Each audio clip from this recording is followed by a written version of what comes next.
جب نبی صلی اللہ علیہ وسلم کے قبر کے بغل میں بیٹھتے تھے تو ان کا پچھلا حصہ جنوب کی طرف ہوتا تھا، اور جب پچھلا حصہ جنوب کی طرف ہوتا تھا تو دایاں ہاتھ نبی صلی اللہ علیہ وسلم کی قبر کی طرف ہوتا تھا. تو کہتے تھے لا تقلدونی. اور امام مالک رحمہ اللہ کے درس میں، یہ مائکرو فون کا دور تو نہیں تھا نا، امام مالک رحمہ اللہ کے درس میں ہزاروں لوگ بیٹھتے تھے اور ایک آدمی مملی ہوتا تھا. مملی جانتے کس کو کہتے ہیں؟ مملی. مملی کے معنی املا کرانے والا. امام مالک رحمہ اللہ بولتے کہ اللہ کے رسول صلی اللہ علیہ وسلم نے ایسا ایسا فرمایا، تو ان کی آواز اگر 500 لوگوں تک پہنچتی تھی تو وہاں ایک آدمی کھڑا ہوتا تھا، وہ بولتا تھا امام مالک رحمہ اللہ یہ فرماتے ہیں، تو باقی لوگ سنتے تھے. اتنے لوگ موجود ہوتے تھے. ان سارے لوگوں کے بیچ میں امام مالک رحمہ اللہ کہتے تھے کلنا یؤخذ من قولہ ویرد الا صاحب هذا القبر. ہم میں سے ہر شخص ایسا ہے جس کی بات لی بھی جا سکتی ہے، چھوڑی بھی جا سکتی ہے، مگر یہ قبر والا. ہمارے نبی صلی اللہ علیہ وسلم کی قبر کی طرف اشارہ کرتے تھے. یہ امام مالک رحمہ اللہ کہ میری بات چھوڑی جا سکتی ہے، میرے شاگردوں سن لو، مگر اس قبر میں جو ذات تشریف فرما ہے نبی صلی اللہ علیہ وسلم کی ذات، اس ذات کی کوئی بات چھوڑے جانے کے لائق نہیں. پھر آپ کیوں مالکی اپنے آپ کو کہتے ہیں؟ کیا مطلب مالکی کا؟ جب امام مالک رحمہ اللہ نے کہہ دیا میری بات چھوڑی جا سکتی، میں غلط کر سکتا ہوں، میں معصوم نہیں ہوں. اگر کسی کی بات ایسی ہے کہ کوئی بات چھوڑی جانے کے لائق نہیں تو اس قبر کے اندر مدفون ہے وہ ہمارے نبی صلی اللہ علیہ وسلم.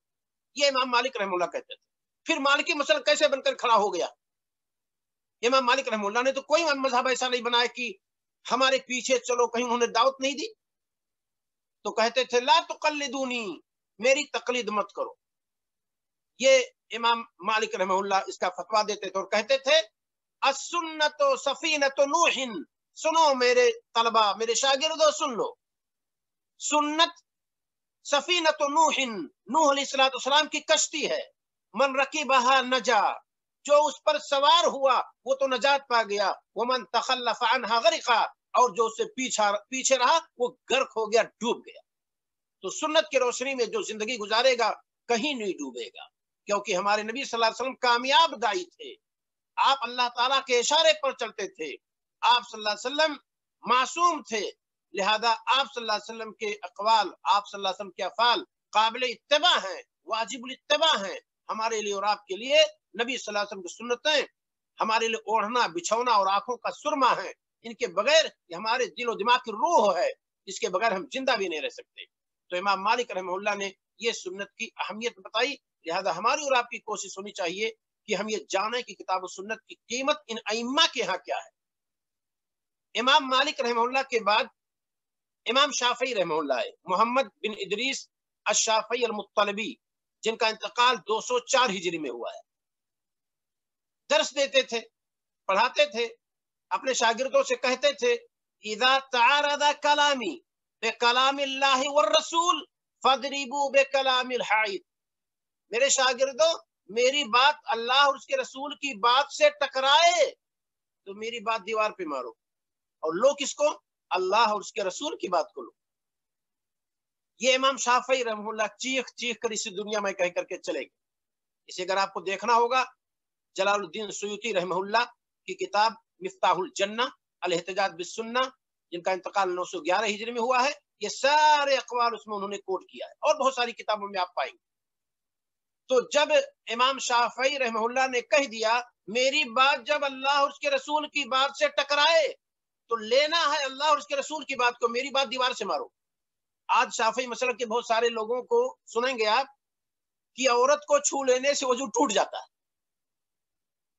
عورت کو چھو لینے سے وضو ٹوٹ جاتا ہے. عروہ کہتے ہیں کہ اما عائشہ صدیقہ رضی اللہ تعالی عنہا، ان کی خالہ ہوتی، کہتی ہیں کہ نبی صلی اللہ علیہ وسلم وضو کرتے اور اپنی بعض بیویوں کو بوسا دیتے اور صلاۃ کے لیے نکل جاتے، وضو نہیں کرتے. تو کہتے ہیں کہ آپ ہی رہی ہوں گی، تو ہنسنے لگی. کیا مطلب؟